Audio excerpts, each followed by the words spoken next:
मी रमणी सावंत खोपा ही कविता बोलत आहे. खोपा ही सुगरण पक्षाच्या घरट्याला खोपा असे म्हणतात. खोपा ही कविता बहिणाबाई चौधरीची आहे. तिला ह्याच्यातून असं सुचवायचं आहे की हा छोटासा पक्षी एवढं सुंदर घर विणतो, तर माणसाला तर किती 2 हात आणि 10 बोटं आहेत. त्याने खूप प्रगती केली पाहिजे असं बहिणाबाईला या कवितेतून सांगायचं असतं. खोप्यामध्ये खोपा सुगरणीचा चांगला, देखा पिल्यासाठी झोका तिने झाडाला टांगला.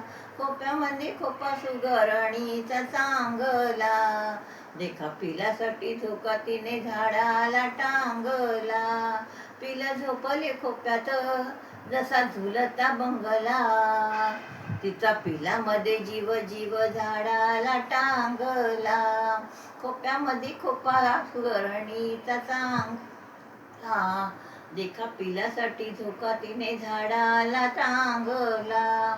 खोपा इणला इणला, खोपा इणला इणला जसा गिलकीचा कोशा, पकशाची कारागिरी जरा देख रे मानवा.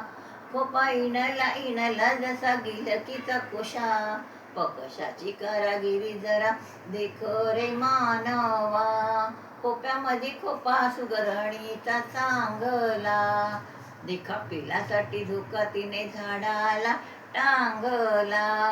तिची उलीशी चोच तेच दात त्याची ओठ, तुला दिलं र देवानं 2 हात 10 बोट.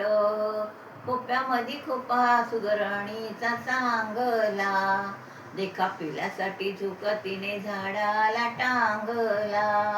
खोप्यामध्ये खोपा सुगरणीचा चांगला, देखा पिल्यासाठी झोका तिने झाडाला टांगला.